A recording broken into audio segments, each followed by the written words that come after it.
Hey everyone, I'm King Bro, and welcome to the June Market Snapshot.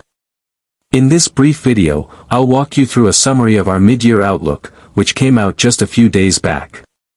You can find it under the Learn tab on Schwab.com, and the visuals here are just a glimpse of what's detailed in the full report. As we hit the middle of 2025, the U.S. economy is still facing a tough mix of policy challenges, ranging from tariffs and immigration to labor market dynamics and fiscal constraints. As widely reported, the Trump administration in early April rolled out major tariff hikes. Since then, we've witnessed a roller coaster, escalations, pullbacks, delays, court rulings, and appeals. As shown here, prior to April, the average effective tariff rate was under 3%. Today, though it keeps changing, it has surged past 15%, hitting levels not seen since the Great Depression of the late 1930s. Looking at economic impact, the OECD now forecasts U.S. GDP ** slowing from 2.8% last year ** to 1.6% in 2025, a bigger dip than most major countries except Mexico.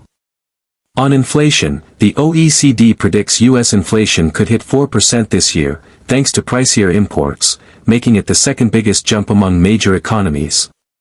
The silver lining, inflation readings, like this week's Consumer Price Index, have been more mild than expected. Still, if this stagflation-like scenario plays out, recession risks will climb. But let's not forget, when recession fears rose last time, post the Fed's aggressive 2022 tightening, they didn't pan out.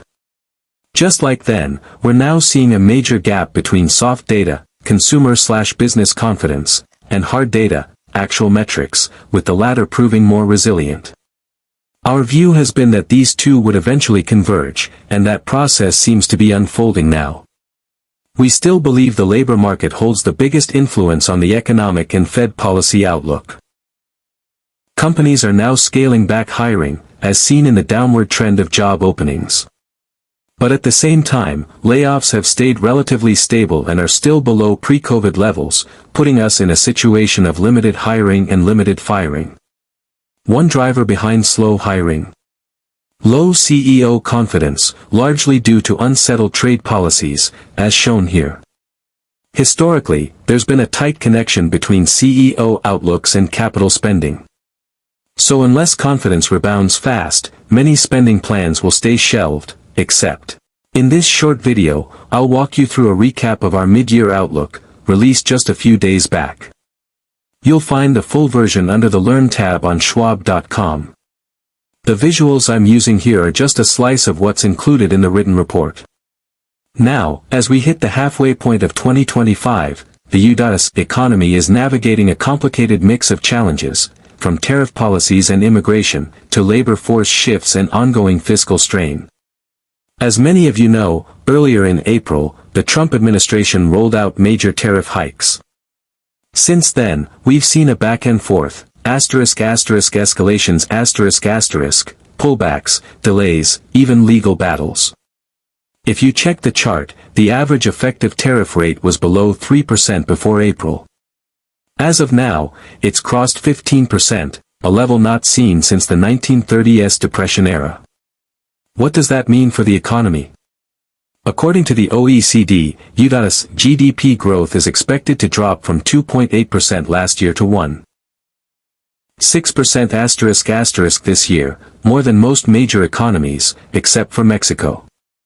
And with rising import costs, inflation in the U.S. could near 4%, the second highest increase among major economies. The upside? Recent inflation data, including this week's CPI report, has come in softer than expected. But if we drift into a stagflationary scenario, recession risks will rise. Remember, the last time we saw elevated recession fears, post the Fed's 2022 tightening, it didn't result in an actual downturn. Back then, like now, we saw a sharp divergence between soft data like sentiment surveys, and hard data such as actual hiring and output. Our view has been that these would eventually align, and that process looks like it's underway. We still believe the labor market is the real driver, of both the economic outlook and the Fed's policy stance. Right now, companies are dialing back on hiring, shown by the drop in job openings. But layoffs have remained low and stable, still below pre-COVID averages. So we're looking at a scenario of slow hiring but minimal firing. What's behind the limited hiring? One factor is low CEO confidence, which has taken a hit from uncertainty in trade policy. There's been a strong historical connection between CEO sentiment and capital investment. Unless there's a quick bounce in confidence, many businesses will keep it.